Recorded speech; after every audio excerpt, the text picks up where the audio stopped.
Hello and welcome. My name is Christina from Empowered Creator. I am a mindset and conscious manifesting teacher and coach, and this is my YouTube channel. Here I talk about all things law of assumption, mindset, conscious manifesting, the quantum universe, and a lot more. And my goal is to simplify everything without the fluff. So if you guys like this content and you would like to see more of it, I would love it if you would subscribe to this channel, comment on this video, like it, share it, and stick around.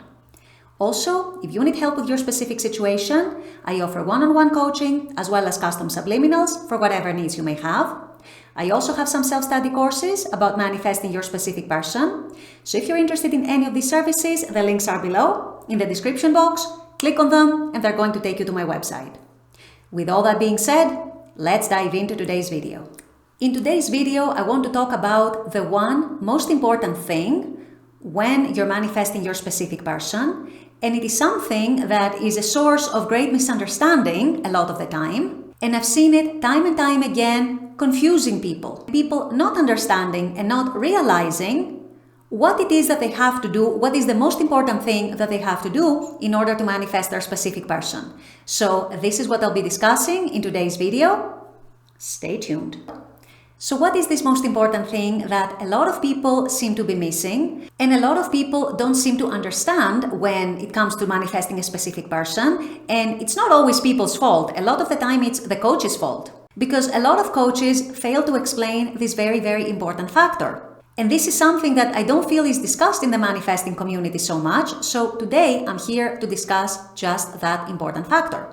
And what that is if you want to manifest a different version of your specific person, whether the story is that you are in separation or you're in no contact and you're manifesting them back, or whether you are dating them and you want more commitment from them, or whether they're just a friend or an acquaintance or a co-worker and you want them to develop feelings for you, or simply if you are together and you want to see a different version of them, a better version of them, in all of these examples, and really in any and all other examples, the answer is one.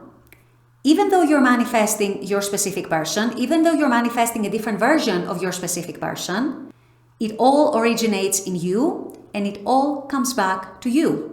In other words, even if for the sake of simplicity, we always talk about recreating your specific person, changing your specific person, changing your circumstances with your specific person, and so on, in reality, what you are looking to change is your own self. Is what Neville Goddard said, no one to change but self.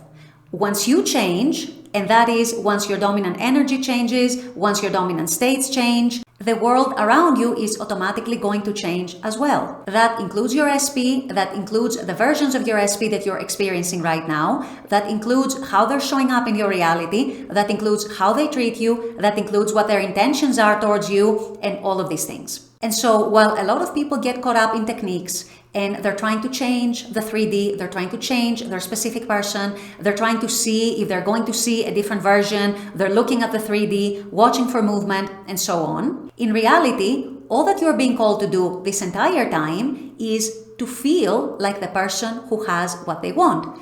In other words, if you are, let's say, no contact with your specific person, or if you're separated from them, who would you be if your specific person was here with you right now, you had regular contact with them, they loved you, they liked you, they wanted you in their life, they wanted their relationship with you, and so on?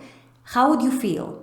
What would your dominant state and energy be? What would it be like for you to be with that person right now in a loving, committed relationship? What would it be like for you to be receiving that person's love, that person's devotion, that person's attention, that person's affection, and so on? If you are dating your specific person, but let's say, for example, you want more commitment from them, who are you as the person who is receiving that commitment? How do you feel towards them? What are your perceptions of them? What are your feelings towards them? What are your thoughts about them, about you, and about the relationship in general? And this is where a lot of people get tripped up, because most people are so used to looking at the 3D, drawing their conclusions from the 3D, taking their cues from the 3D as to how they should feel, and so they start feeling resentful towards their SP. They start feeling upset.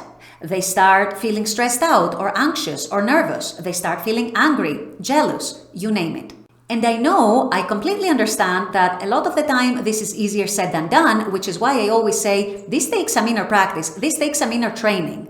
It's not something that you will necessarily achieve overnight or from one day to the next. It does take some practice and it does take some training to stop being triggered by the 3D and to stop reacting to the 3D. I get that, I understand that, I've been there multiple times, and I know exactly what it feels like. However, if you want conscious manifesting to be your lifestyle, if you want to be a conscious manifester, if you want to be the person who shapes the experiences of their lives, it is essential that you start training yourself to think and feel from the point of view of the person who already has their desire. And so in the example I just gave, if you're dating your SP, but you want more commitment from them, or you want them to take the next step in their relationship, or you want them to develop feelings for you, or if you're separated, you want them to come back, or if you are in a long-term relationship with them, or if you're married to them, but you just want to see and experience a different version of them, what you need to train yourself to do is become and embody the person who is already receiving their desire. And that means, what is your dominant energy? What are your dominant perceptions of that person and that relationship? What are your dominant thoughts? What are your dominant assumptions? When you're thinking about your SP, no matter what scenario you're in, are you thinking of them with warmth and love and fuzziness and positivity and happy anticipation and all that? Or are you thinking about them in resentment and in anger and in nervous energy, in an energy of lack and in an energy of victimhood and in an energy of I'm not getting what I want from them, and so on? When it comes to your SP, it's all about you guys. It's not about your SP, it's about you and no one else. Remember, no one to change but self.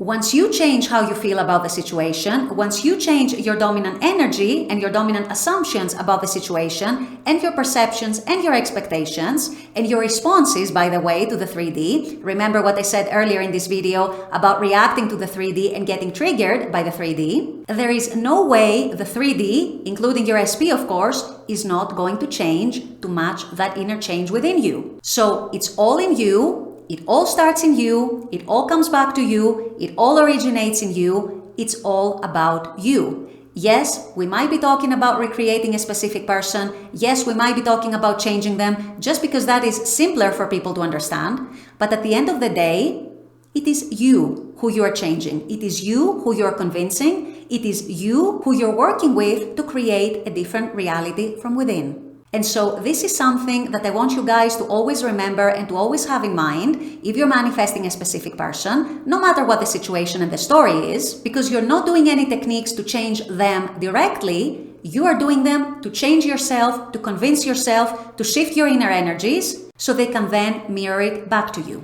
With all that being said, I'm going to wrap up this video here. I intend that this has helped. As always, I very much appreciate you guys being on this channel, watching this content. I love making this content for you. And as always, I look forward to seeing you all at the next video. Until then, take care and bye-bye.